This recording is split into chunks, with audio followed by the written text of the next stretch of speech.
Okay, hello and welcome back to the Journeyman. It has been a long time since we last recorded, and that was not through any plan. We just forgot to record.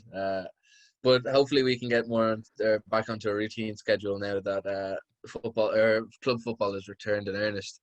So I'm joined just by Dan Osborne tonight. We couldn't get Finch away from work, Yeah. and we'll be talking about the most recent Champions League game week, particularly Manchester United's 3-1 defeat to PSG.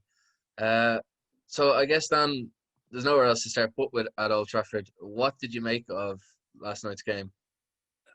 It was it was kind of I don't know, it's a weird messy game because it starts off, PSG get the early goal, and then from that point on I thought United were the better team for the first half at least. And they get a couple slices of luck, firstly through Fred not being sent off and secondly through the goal. But And then through Fred not getting sent off again. yeah, Um, and but it was a bizarre decision not to book him for the tackle and book. yeah, Um, I can't figure that one out. I can't figure out the first one either. But like, yeah, to be United, fair, in real time, it did look like Fred got taken out, but yeah, but then I, you've I got just you've got the benefit of the review. no, I don't understand. They don't seem to use the review for yellow cards. And obviously, like the second yellow card for Fred that actually was given was never a yellow card in a million Yeah, years. And then you have that tackle, which was a yellow card probably every day of the week, and two simple reviews would have cleared up those issues in 3 seconds. I mean, it Um, never should have gotten to that point because the ref looked at the monitor and saw Fred do the headbutt motion, yeah, and like like you can it's say what you want. Yeah, incredibly Paredes's reaction is over the top, but literally every player on the pitch would react like that. That we know, everybody who plays football knows that that's a red card, and you don't do that. yeah, Fred knew what he was like. Fred knew he was getting sent off there. He was sure like of it. in the age before VAR, that's a stupid decision to do that. Yeah, But like in VAR, I just can't fathom how a football player can still think, yeah, this is a good idea to put my head in and cause no damage to the opposition player, and still get sent off for it. Like if you're gonna get sent off for some violent conduct, you might as well swing a proper dig at someone. go for a Zidane or something like. Yeah, But this is like just rubbing head. It's it's literally not rubbing like. his head against And someone. like I get they say, oh, well, it was like it was a spur of the moment thing. I just got so angry, but it's not a particularly like passionate outburst. It's a little tap. Like Mm. it's so unnecessary. And we saw. I mean, Pepe only got sent off in the Premier League there the other week for it. We know what happens all the time, and yeah, the opposition player's reaction doesn't really play into it. It doesn't matter that he went down easy because they're always going to do that. I just don't get what I the ref saw, and particularly because yeah the ref gave a yellow for it, which yeah, and they were saying afterwards on BT that the refs aren't supposed to give yellows. They're either supposed to say this is a red card offence or give yeah, nothing. yeah. So I don't understand how they arrived at the Yeah, cop out they solution. can't actually give a yellow for that kind of VAR review. But on top of that, this is an incident where as soon as you see contact, it's completely off the ball. It's violent conduct. Yeah, You can't say, oh well, it's not that violent. Like yeah, it's it's black and white. If you move your head yeah towards someone and make any sort of contact, you're gone. yeah it's 99 times out of 100. It just happened that Fred is in that one out of 100 times where and I mean ultimately it didn't matter that much because Ole Gunnar Solskjaer is not smart. Like yeah, I, you I got have to you, say I think that the Fred red card people are like, oh, it cost United. I don't think it mattered as much as people think because they forget that it was 2-1 when he was sent off, yeah. and there's absolutely no guarantee that United equalise with 11 players on the pitch. Like they only 20 minutes to score against a side that are arguably better than them Yeah, anyway. But I just don't understand why he was left on because that game could have been 1-1 to the last 10 minutes and then you go down to 10 men. Then you have the fact that Fred is not a very good footballer and you've Donny van de Beek on the bench who would just do much better. what Van de Beek, Pogba, and even Matic on the bench. Like Yeah, there are like you have options. that's almost £200 million worth of quality Premier League midfielders Yeah, that are just being left in place of Fred, who deserves to be yellow carded for that touch he took before the second yellow card. yeah.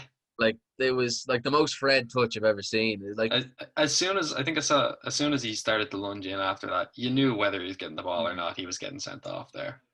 I, It was the I, most I obvious really red card ever. it was shocking. I thought as a whole it was actually a very entertaining game, It and was a I great actually match. I enjoyed the bit of needle in it. Like the Yeah, like McTominay on Neymar was The, incredibly enjoyable. these Uh, teams seem to have there seems to be a little animosity there. And mm, I think, there's a lot of former players either side, Cavani, Di Maria, Herrera. I think there's a and bit of like the that likes of showing. Herrera and Di Maria are not exactly ones to be sentimental about going back to Old Yeah. Trafford. Herrera is the ultimate shithouse, and Di Maria is the ultimate shit cunt. So Di Maria hates United. yeah, especially after Ashley Young sent him into the crowd and he Yeah. But drank the bottle of beer. Cavani nearly got, he got the last word on it. What an effort that was off the Um, crossbar. I have to say I had a lot of doubts about signing Cavani. Like Oh, I I thought it would didn't be I another didn't rate it at Falcao. all. I still think Um, I still think in 2 or 3 months' time we won't really be talking about him as much, but he's having a good impact right now. I think he'll be midway between Falcao and Zlatan. I think he'll have a Yeah. very decent impact, but not astronomical, and it certainly won't be Falcao level bad either. What he needs to do is spend some time with Anthony Martial, teaching him how to Mm. finish. Yeah, Martial's miss. Like you can talk all you want about Fred, but United are 2-1 up if Martial can just keep that effort on target. He was unlucky with the second one. It was a really good block from Marquinhos. Hmm. Cavani obviously really unlucky to not score. That would have been so enjoyable. Oh yeah. But can we just talk about Cavani's back heel for Rashford for that Martial chance? It was Oh, just it was great. perfect. Like He's just he's just kind of an all around good football player. Like, you just know he's getting on in age. He's not as quick, he's not as fit, but he just knows what he's doing when he's out there. It is a lot like Ibrahimovic. he's kind of like the cliched number 9. Like Yeah, footballs into him, they'll stick, and then he'll score headers and he goals knows from what he's inside the doing. box. But Um, another moment from that game I was thinking I wanted to talk about the call for Marquinhos' goal when they yeah, reviewed it for offside. I really liked how they did it. yeah, because I was actually going to bring that up when you were talking about Fred. I think that the UEFA or the Champions League have a much better grasp on offsides than the Yeah, Premier League do. because They got it over. I think that goal would have been ruled out in the Premier same, League. me too. I really do think it would be. I I think think they would have they spent could. 2 to 3 minutes on it. Drawn lines. Is Cavani's hair further back than Marquinhos' ankle? And yeah, they could have done that, but no, they looked at the cameras. They didn't draw lines. They looked at it for about a minute. They said, "Oh, there's nothing clear here. I can't tell. Let's leave it as the decision on the Yeah, pitch." I think I that's think that's totally what fair. it's what the Premier League need to do. Like you need to go towards like I wouldn't be a massive cricket fan. Hmm. I watch it from time to time, but you need to go with that. Like if you can't get a decision out of 30 seconds of reviews, you just Yeah, stick with the just move on-field on. call. Because in Like the as Premier a League, United if fan, it's obviously disappointing, but yeah, I'm not unhappy that the VAR didn't rule it out because it was perfectly legitimate in my eyes. Like it wasn't in the like Premier League, we'd watch 5 minutes of line drawing, and what it feels like is it doesn't feel like they're trying to draw the lines to determine where the players are. It feels like they're trying to draw the lines to get a call that they've already decided on. yeah, like I think it's really reached the fever pitch after the West Ham one at the weekend against Oh Villa. God. Like This, Ollie even if Watkins being fouled into an offside position. They see the foul, but, but they can't call on that. but even if his shoulder is marginally offside, Does like that matter? those decisions would never have been looked at by pundits after a game before That's the VAR thing. and been like, You wouldn't see people on Match of the Day drawing lines after the game, thinking, "Oh well, they this got is a that wrong." disgrace. No, Yeah, Villa have robbed it, or like VAR was brought in for like blatant offsides, yeah, um, cases of mistaken identity, bad tackles that are like the Fred off the ball incident that weren't seen by the referee, penalties. And I think the Premier League have taken it to new extremes to just get rid of any goals that they can possibly get rid of. and there's also what feels like a huge inconsistency issue right now because we saw Andy Robertson gave away a penalty in the last minute against Brighton, whatever, small kick on Danny Welbeck.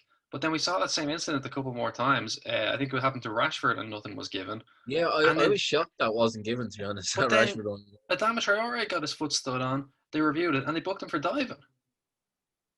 And They need consistency across the board, and they need a rule change for handballs and offsides. yeah, Um, I thought they were getting somewhere with handballs, but they're still calling them. no, like even like the United penalty against West Brom or the City penalty against Liverpool Yeah, in recent weeks, they're probably the most legitimate penalties I've seen VAR give, but they're still penalties that you'd be raging to concede before this yeah, rule was brought in. They're absolutely. it's stupid and we're getting off topic, but it's I don't know, it needs a complete overhaul. And I've seen a lot of, I think, instant reactions to VAR, like the decisions recently, and people saying, "All right, we have to get rid of it." I don't think VAR will ever get No, rid of, can't be. and I don't think people remember or like they're choosing to ignore the times before VAR was brought in, where you'd have like Lampard's goal against Germany. I'm sure English fans would rather have VAR in there than not have Yeah, it. there are I a think lot of VAR is the better alternative. yeah. It just needs a lot of tweaking. I think it's weird to say that the Champions League referees showed how it should be done because usually the Champions League referees are horrendous. Yeah. Well, they showed how it should be done in offsides. I don't think they showed how it should Yeah, be not done in the quite with Fred Fred, call. But but that's just uh, dumb. Like that's not VAR. That's a ref looking at it, looking at in, footage and just not seeing it. in fairness, that was an on-field. That was the ref's call because he did go Yeah, over to a monitor. And also the footage of him running around looking for the monitor is meme material. Like surely he knows where his monitor is. Um, but getting back to that match, I thought it was like as a United fan, I'm not overly shocked or disappointed that they lost that. It was always going to be a tough game. mm. That in the end it swung on a deflected shot that ended up in Marquinhos's foot in the 6 yard box. And like you always have to plan to maybe not win those kind of games or lose them. But it just makes me even more angry about the Istanbul Başakşehir game because That's the big slip up. Yeah, like like Leipzig have beaten them home and away. PSG will beat them home and away. And if United don't go through, it's because of oh, frankly absolutely. because they pushed every outfield player into their half in the 13th minute. I don't know what to say about that. Like It's still bizarre. like you're losing to a team with a 36-year-old Demba Ba up front, like leading the line. And it's embarrassing. Like Uh, it wasn't like United played a weak team. They had Martial, they had Bruno, they had I think mm, Rashford. I can't fully recall the starting lineup, and I haven't done my research. But it was almost full strength. I know Dean Henderson was in goal, but hardly like um, yeah, a it's not rookie a problem. goalkeeper. Like, yeah, And I know it was Tuanzebe and Maguire at the back, and Shaw at left back. It wasn't like they were playing, a no, it's a young proper team that was team. in. Yeah, Yeah, and it's baffling that they let this happen. but sure, look, Um, they need a draw against Leipzig away next, and yeah, that'll do it. it reminds me of the Leicester game on the last day of the season when Mm. United were slightly ahead and needed a draw or a win, and Leicester needed the win. It's pretty much the same scenario next Tuesday. I'm worried because United had two or three really good chances against PSG, missed them due to some bad luck and some bad finishing, and then conceded a pretty unlucky goal. I know their goal was pretty lucky too, but Yeah, you'd be worried like to see that, something like that again. yeah, they run the risk of conceding a sloppy goal that like you can do nothing about, a deflection, and then just having a bad day at the other end, and then they're out. And if that does happen, then fingers have to be pointed at that Istanbul game. Yeah, Like after two games, they were on 6 points. The others were on three. They had to play each other twice. United had two games against the minnows of the group. They should have been on 12 mm. against at least 6-6, or you never know how that could have worked out. But now they're in big trouble. And here's the thing: if Um, United qualified last night, nice and easy, they don't have to worry about Leipzig because the game after Leipzig, they got the Manchester Derby, yeah, and and City they obviously have can't. nothing to worry Yeah, about. and they can't. I Um, know there is a lot of time. It's a Tuesday to Saturday thing, but still, like with how quick fixtures have been piling up, they're gonna need to play a full proper team for both games in now. both games, yeah, absolutely. And it's also like the fact that all three English teams, like Liverpool, City, They're all and top of the group. Chelsea, they're all top of the group and nice and comfortable next week. Yeah, So it's basically a week off. You can play whoever you like. yeah. In Um, particular, Liverpool playing Midtjylland, they will yeah, play whoever they like. Liverpool desperately need that break, I think. Oh, oh my God! I mean, it's not getting any better for them. Allison's out now. Like, I don't know what's going on at Liverpool. The extent of his one doesn't seem too bad. I think No, that's only, but but still, for a goalkeeper, he picks up a lot of those. yeah, he seems to have a Like bad this is record of injuries. Like, it's his second injury this season. Last season, he missed the first 9 games because he kicked the ball funny. I don't know. it's very strange. Like obviously, you expect your centre mids or your wherever outfield players Anywhere to else, pick yeah. up a few nicks, but Like, I just don't understand how he picks up so many injuries because he missed the start of last season too Yeah, with injury. taking a goal kick. Yeah, But so like that's 3 injuries.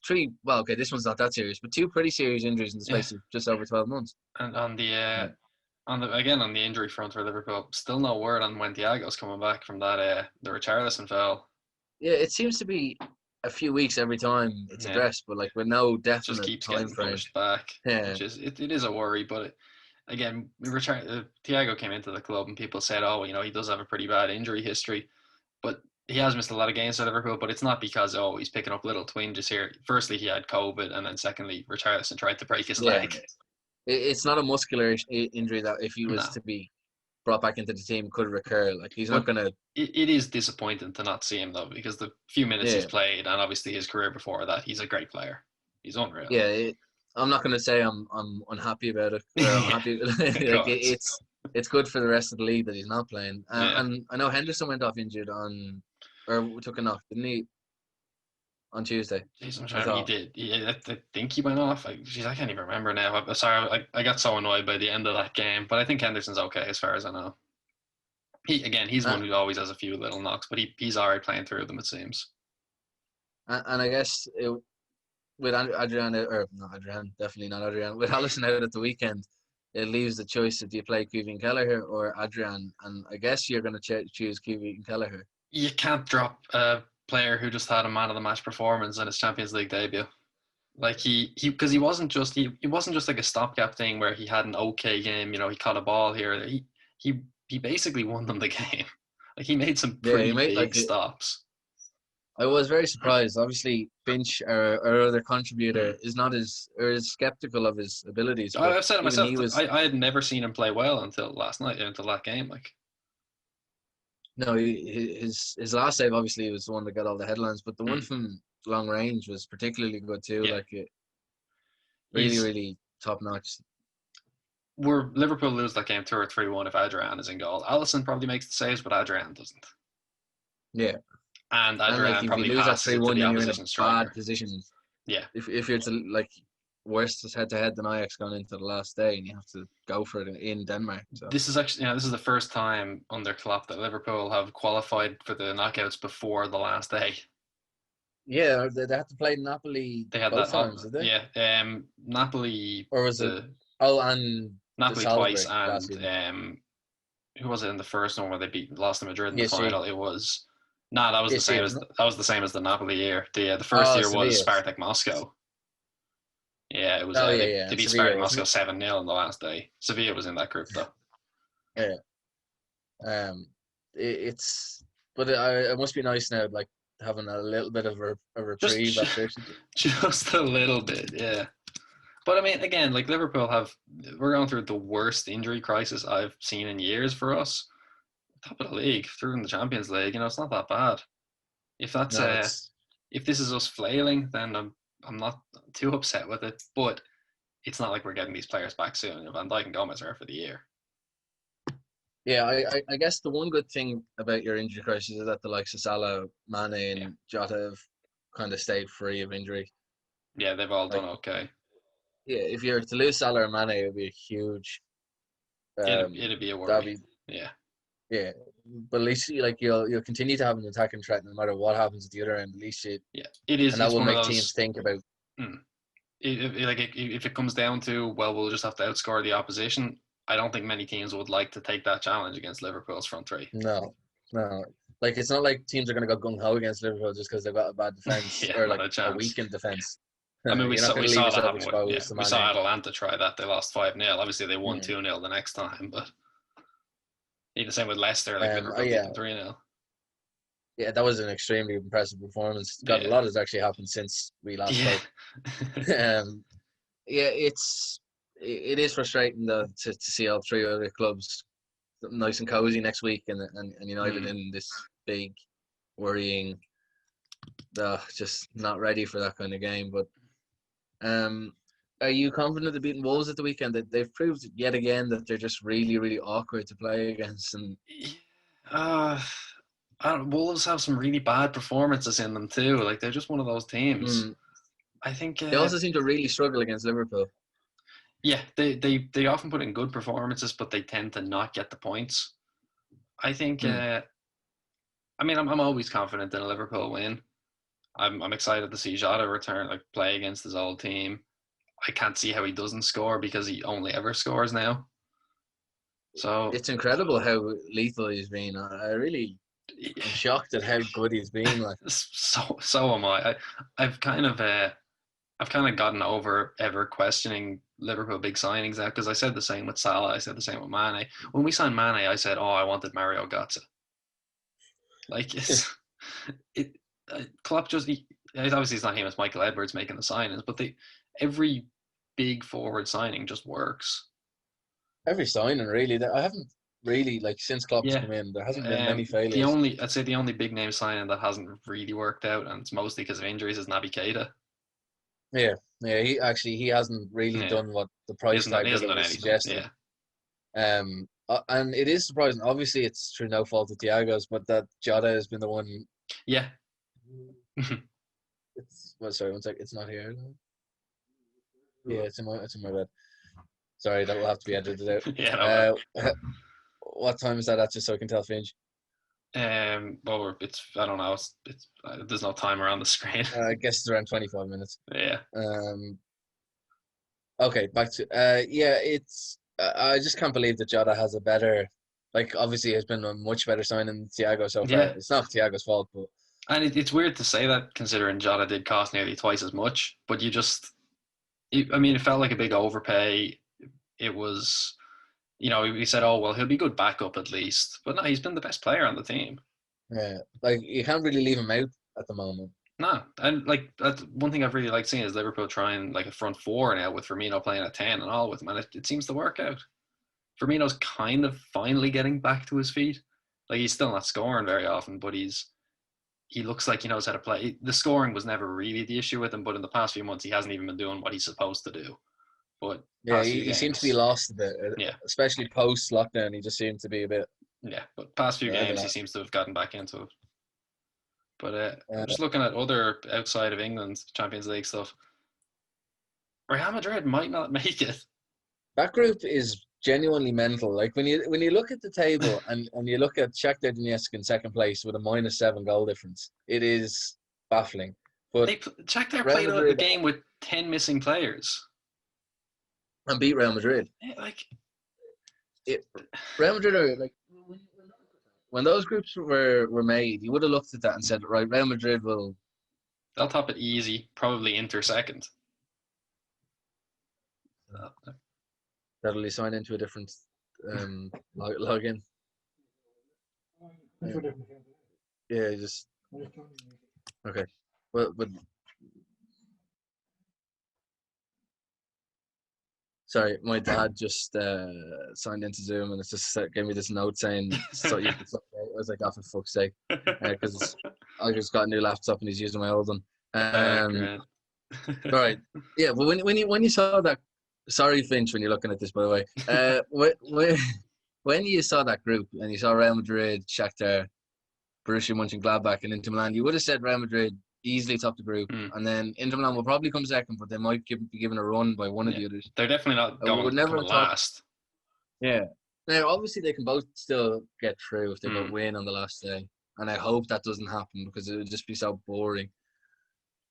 But it'd be great if Mönchengladbach and Shakhtar could knock the two of them out. It really like Mönchengladbach obviously missed a huge chance on Tuesday.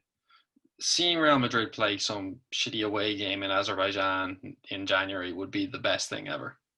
It'd be unbelievable. Playing on Thursday nights, like just to have them taken down like 7 pegs, not just 1 peg. And it'll also be extremely demoralising for the likes of Arsenal, who every year think they should win the Europa League, and then some big team comes and beats them up. Although the way Real Madrid have been playing this season, okay, Arsenal are obviously a shambles, but like are they that much worse than? I think I saw it was Zinedine Zidane has more losses this season than Steve Bruce. Pretty head scratching. Obviously, there's a few more games to be playing in the Champions League, but still, like they're awful, and I don't really understand. Obviously, Eden Hazard has probably been the worst signing of all time. He's someone he was rarely injured for Chelsea. He has barely gotten off the ground for Real Madrid. like that's the argument. Like when you hear like, especially Cristiano Ronaldo fans saying, "Oh, like Messi's never done it in the Premier League, whatever."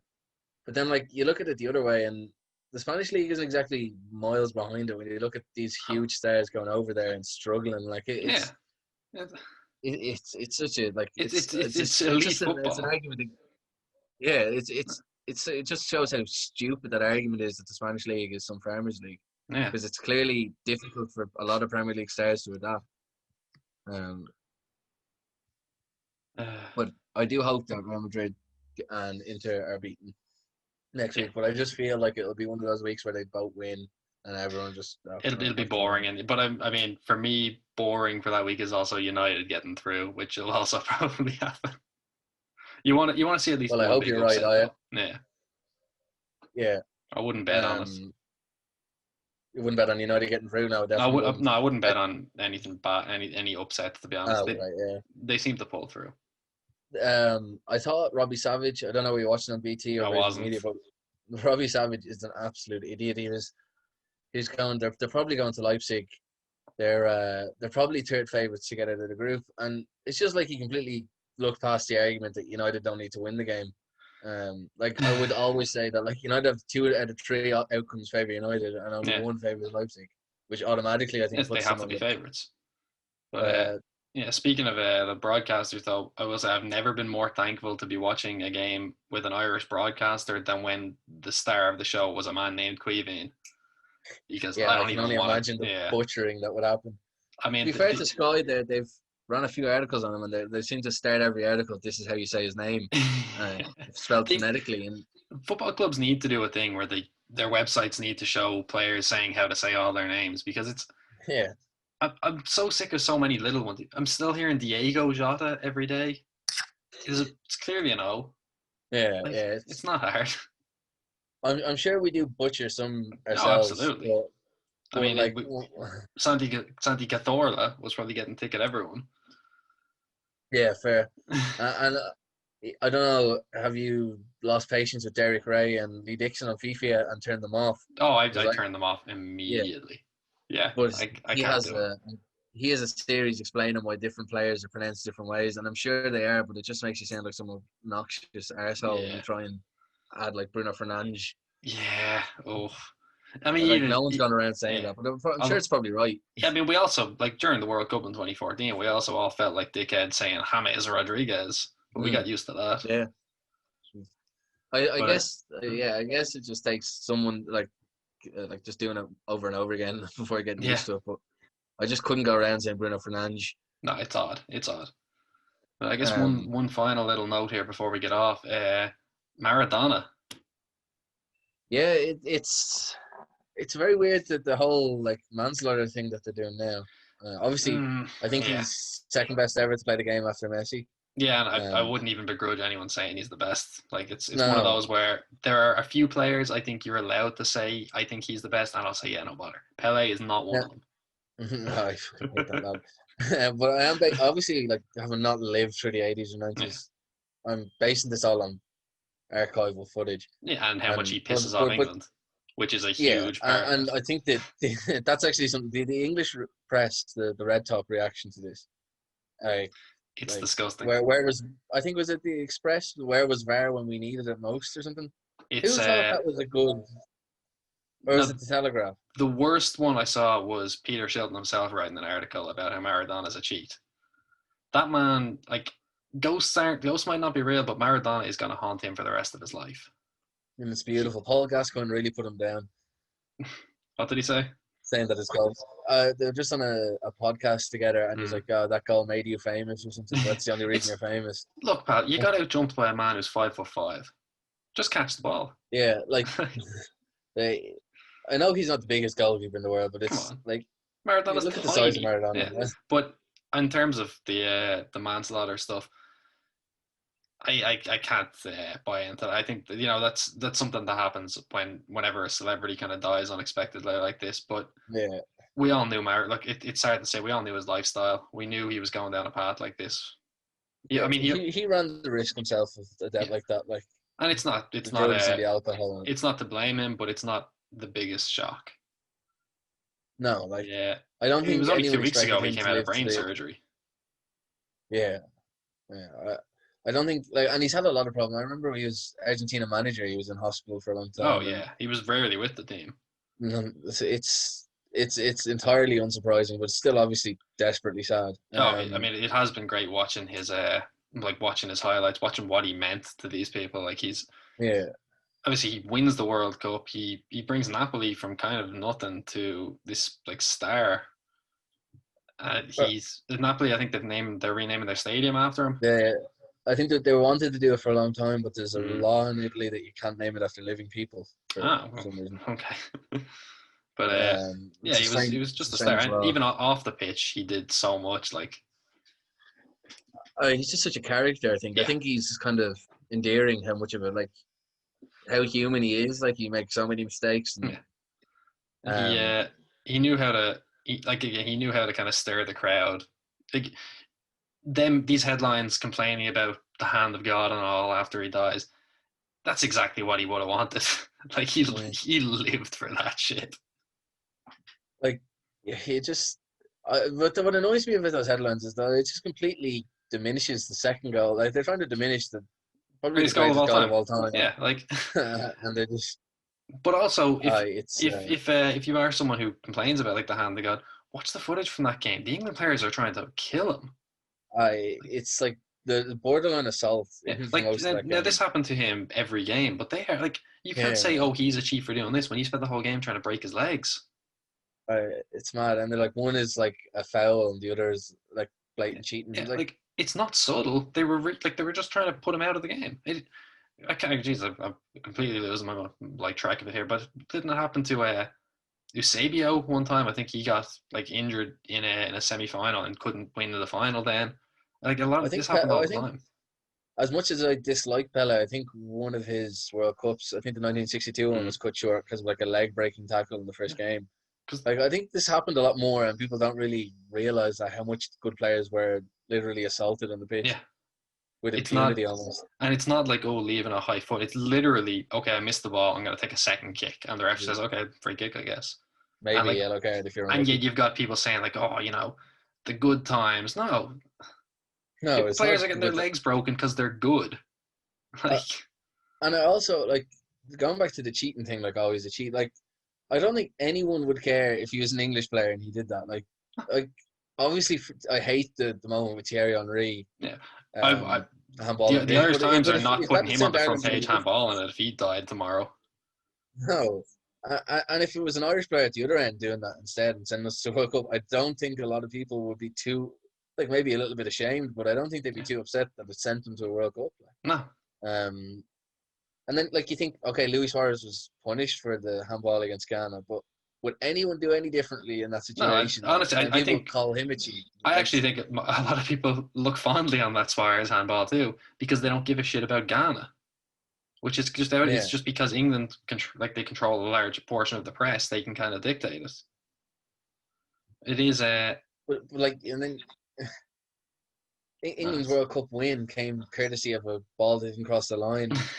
Like, okay, it's not cheating, but like, yeah, it's still that's winning just that's how it unfairly. falls. Yeah, but anyway, yeah, What's the difference one of the all between time greats. handball and the yeah? Yeah. Yeah, and I love Messi's tribute to him after that goal by taking off his top and having Oh, the Niels Ognes. I don't want to say I'm prone to advertising, but as soon as I saw that, I said, all right, I need to get that jersey. Yeah, It's a it's a very beautiful very nice jersey.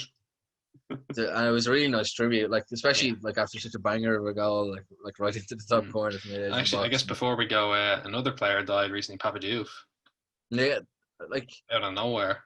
He's only 42. and I saw Mane had a nice tribute to him. Would have been, Yeah. I suppose, nice. I never say it's nice for a Liverpool player to score, but if a Liverpool player could have scored, it might have been Mm. nice if Mane had scored. But yeah, it's just completely out of nowhere. And it seems like he was struggling with an illness for a while. He just, That's what they said. It was a long-term thing, but nobody, at least I didn't hear about it. I guess he wouldn't be on the scale of a Maradona to really Yeah, be in the of news course, that yeah. much, but still, you think of a former Premier League like pretty Very recent regular. retiree. Yeah. You think something would have came out? Mm. Um, Right, on that is somber there any note. more depressing news to Yeah. share with our audience before we go our separate ways? I think Well, that's next, it. yeah, I think. Well, I hope this hasn't been too depressing for you the last 5 minutes, but I guess we'll be back next week to hopefully run the rule over a Manchester United draw or victory. Um, not that we're biased here or anything, One but of us yeah, will be happy. yeah, fair enough. Uh, yeah, we'll be back next week to review the United game and hopefully Real Madrid going out of the Champions League Oh yeah, and look ahead to the Manchester derby and the upcoming Premier League games. We'll hopefully have Finch back with us. I think we've given up hope on Leo or Scott ever not a returning. chance. Yeah. Um, and we'll hopefully get a regular fixture or schedule over Christmas. We might even return with a quiz. Who knows? Ooh. So for me and Dan, uh, Merry Christmas. I guess it's a bit early for that, but That's Merry December. You can Christmas do it. and enjoy the football of the weekend. Go. Goodbye. Bye bye.